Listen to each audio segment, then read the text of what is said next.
Hey, Tony, thank you for joining us. Thank you. Appreciate it. All right, back over to CL Brown.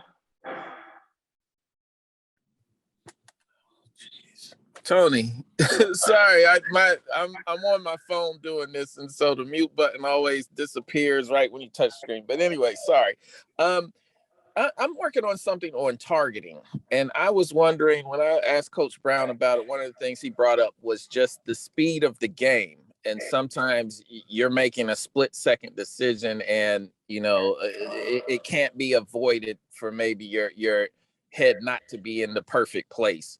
So how have you as a defensive back kind of tried to train yourself to always go in with your head up? Maybe even defying your own instinct to kind of put your head down sometimes. What do you mean by that? You mean on tackling? Yes. Basically how to avoid getting called for targeting. Like, how have you trained yourself not to go in with your head? Coach Bateman teach us a certain way how to tackle, every practice, and that's how we work on. We got one target in the call this year. And he just led with his head, but he got to do better because that's dangerous on the field. All right, thank you. Gregory Hall. Tony, how would you describe the first half of the season for the defense this year? We got challenges, we got some challenges we got to overcome. First part of our first half, it wasn't so great, We as a core, as a defense, we're learning and we're growing. This week, we working on our communication. That's the one thing we lacked last game, which that can't happen again, especially if we want to be the best, defense in the country. So we gotta start off right. So these next couple of games, we're gonna get right.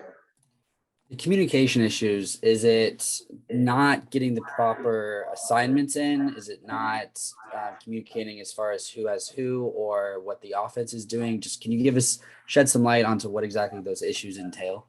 The issues is we just not talking. I mean, it's just player not speaking up, player not saying this and talking to his other teammate to let him know what play it is or what adjustment we're going to make when this happen and that. So, yeah. And does that usually happen when you guys are getting down and they're just kind of getting into your own zone, or is it just sporadic? I think it's like mental lapse, I guess. And I mean, as a team, as a player, we can't have that.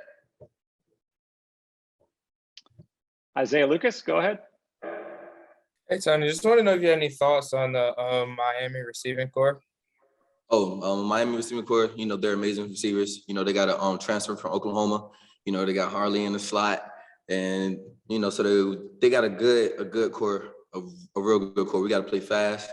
We gotta keep locked in every play. We can't go to sleep.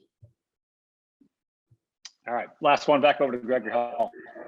How does the preparation change for Miami, knowing that they've got a different quarterback in there that's less experienced than a guy like De'Aaron King and someone who's more of a pocket passer as opposed to someone who likes to get out and use his legs? Well, Bateman has a plan. He has a good scheme for Miami that we're working on right now. So I think our scheme that we got right now, is going to be good. All right, Tony, thank you. Appreciate you joining us. Yeah.